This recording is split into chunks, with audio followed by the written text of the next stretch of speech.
毛害は排除せねばならない。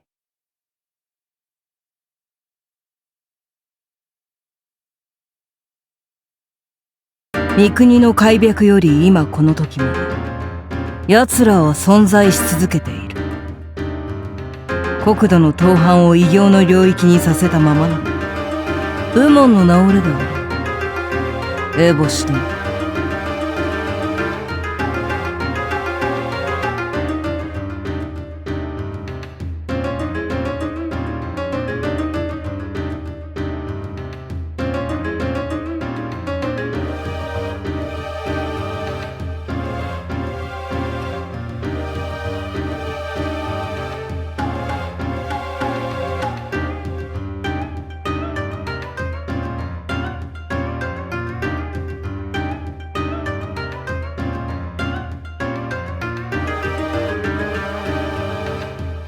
私は別に戦そのものを否定してるわけではないよ、龍明殿。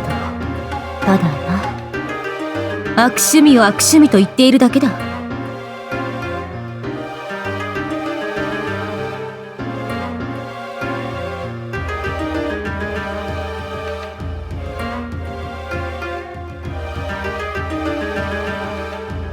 つまり右門の長たる身でありながら血がお嫌い。無駄な流血ならばな、好まないよ。当たり前だろ。この時期御前試合などたわけている。陛下は神楽の生贄だとでもおっしゃるつもりか。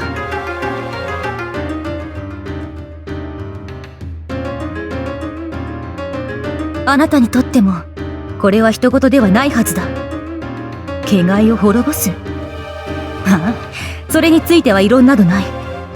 もとより我らの役目はそのためにある。だがその先駆けとしてなぜ同胞同士殺し合わねばならん。まして御前における武芸の上覧を許されるほどの者たちだ。最低でもその半数を失うなどありていに言ってほしい。故に馬鹿げているとしがたい。あなたはそう思わぬのか、龍明殿。無論思う。だがこれも勝利のためと心得られよ。それはどういう。まあ聞かれるがいい。今日はそのために参ったのだ。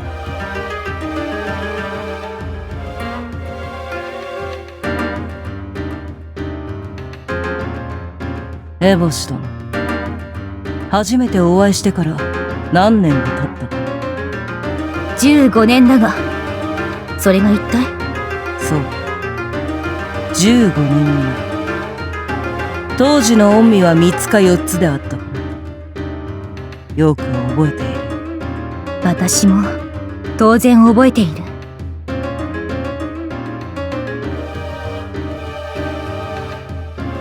さすがは帝のご当主殿。これは化粧のものに違いない。年を全く取らぬとね。若作りがうまいだけだが、ともかく今それは関係ない話。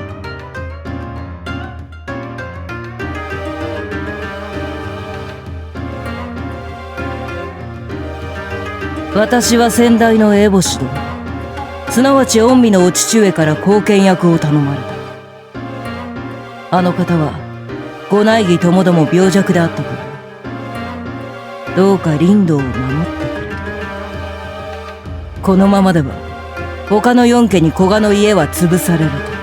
結果まあいささか気管気な姫君にお育ち遊ばされたのは不徳の致すところと申せするが、友の遺言はおおむね守ってこれたと思う。武も教養もご立派になられた。それで世辞を言いたいわけではないだろう。あなたは話をもったいぶる悪い癖がある。これは失礼。そうしたところはおそらく死の影響でね。昔は毛嫌いしていた相手なのだが、困ったことに年を取ると似てくるらしい。我ながら痛恨と言わざるを得ない。だが改める気もないのだろう。しかり、よくわかっておいでだ。嬉しい限り。ではそう、一つ聞かせてもらおう。今現在の我が国が直面している難事について御身はどう捉えておられるのか。私の意見は論と理をもって述べさせてもらう。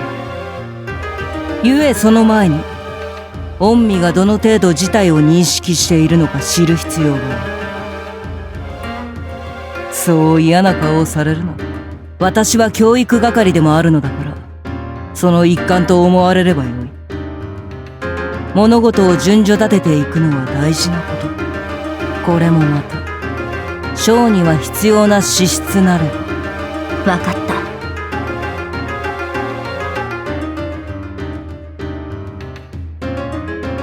では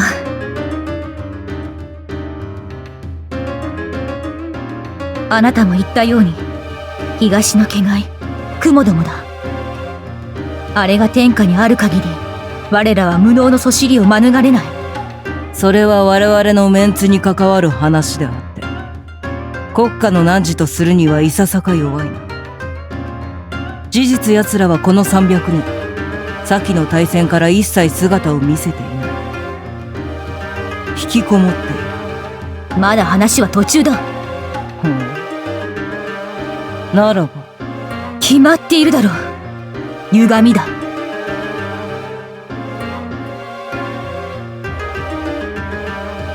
300年前の統制に敗れたことで良くも悪くも乱世は終わった。武家の大半が潰れたのだから続行不可能になったと言った方が正しいが、ともかくそうした経緯によって陛下を中心にした今の体制が確立したのだ。国を閉ざし弱みを外に知られぬよう隠匿しつつ回復を図る。だがそれも時間切れが近い。あちら側から流れ込む陰気とやら雲がこちらに直接関わってこなくとも奴らの吐く息は毒でしかない。一度境界を踏み越えたことでそれが人海を犯している。特に昨今歪みを身に宿す者どもが増えているというではないか。この目で実際に見てはいないが噂だけは耳に入るし誇張でもあるまい。国家のもといを危うくするほど堅牢な歪みが生まれ出した。ならば病の源を断たねばならない。今がまさにその分水嶺だと聞いている。そこはあなたの方が詳しいのではないか。確かに。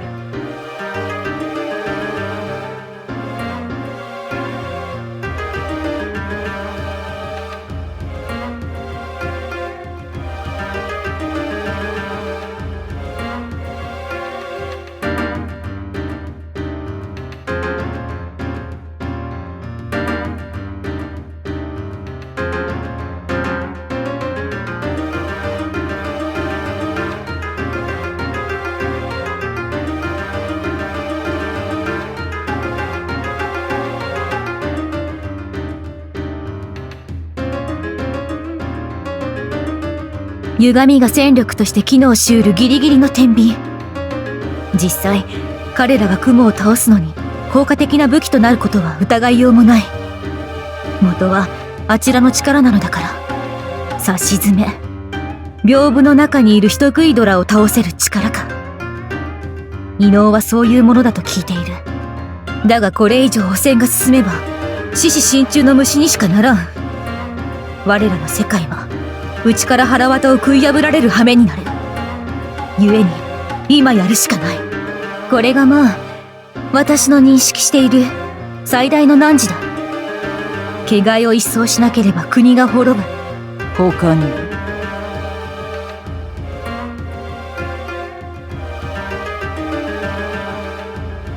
決まっている。黒船だ。御嶽高に開国を迫る異人ども。先の汚染が内憂ならばこれは外観に当たること。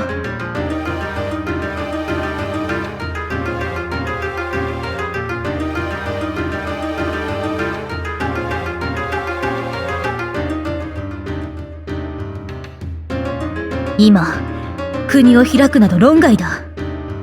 そんな真似をしたら最後三国は嘲笑の的だろう。異人どもは傘にかかって攻めるはずだ。未だに国一つ平定できぬ土人目とな。奴らは地獄の汚いをとうに滅ぼしているのだから。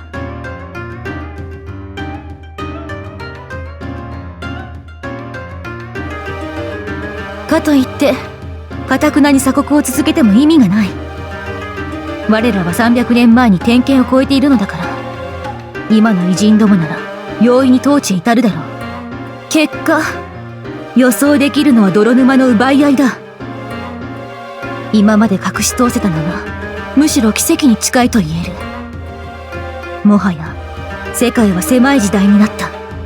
だからそう、速やかに我らの手で統制を成し遂げなければならない。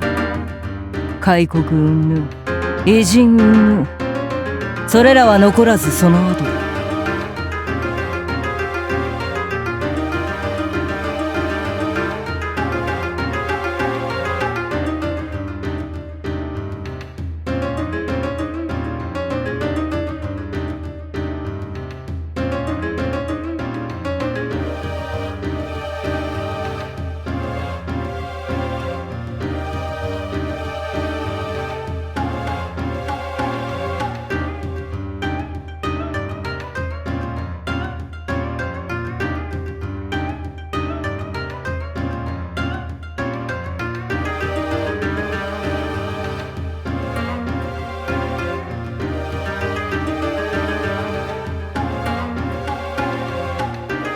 ひとまず丁重にお帰りいただくことには成功したが、ペルリ殿はなかなかの人物だ。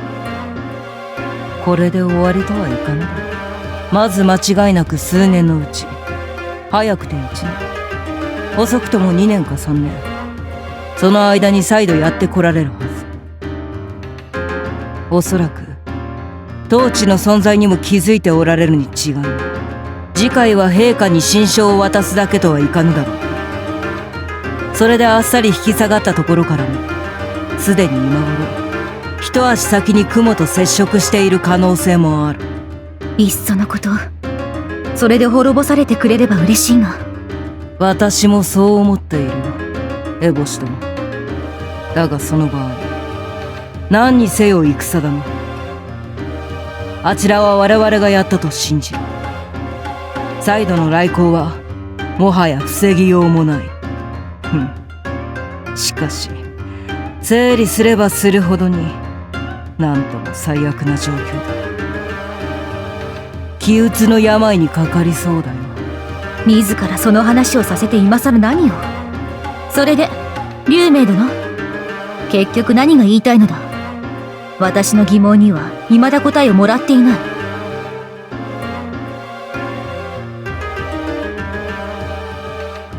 一月後に執り行われる御前試合、来たる統制に先駆けて兵を鼓舞し、勝負の心を取り戻すべくマスラを募る激剣の神楽、それを真剣による試合とするなどありえんだろう。先も言ったが死の損失だ。一体誰が。陛下にいらぬことを吹き込んだのかと。他ならぬ私だ。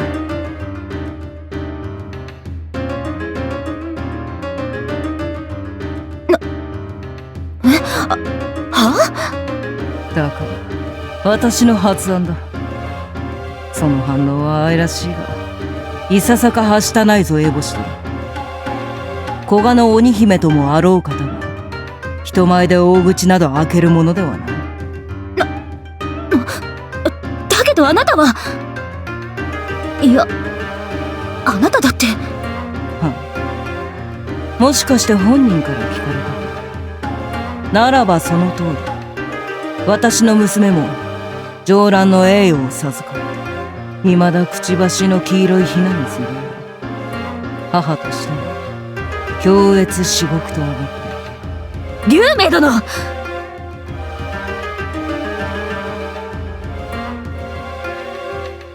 結局あなたも同じなのか。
娘が武芸上乱の家によくせばどうなろうと知ったことではないとでも。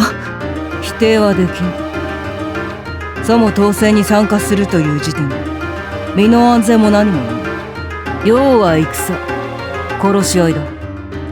その本質も理解せぬままお遊戯で勘違いされても困るだろう。皆の規範としてマスラを書くあるべしという栄誉を賜るのが御前なら、命で見せるのが花というもの。そんな程度もかかっていないじゃれ合いで一体どこの誰を鼓舞できる。仲間同士互いに認め友情を育むための通過儀礼的にまずは模擬ず少子だよ。そういったものを茶番という。今時頭の残念な小わっぱでもそんなお芝居に燃えたりはせん。導火線には緊迫感、そして火薬には劇場が必要なのだ。殺意なくして何の勝負。しかしだからといって。まあ詭弁だがね。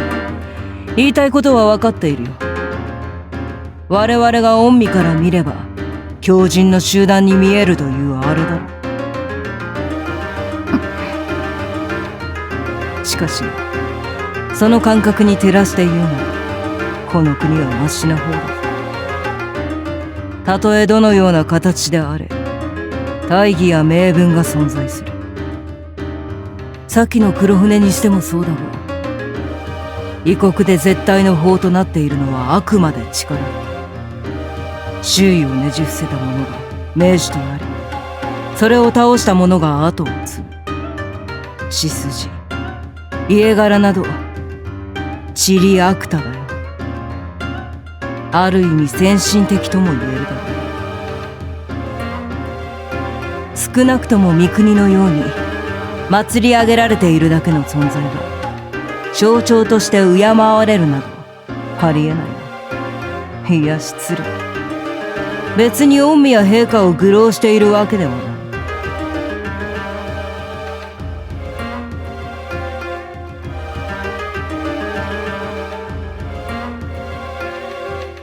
要はともかくそう堅くなに嫌うものではないということだ。言ったようにここはだいぶマシなところだ。御身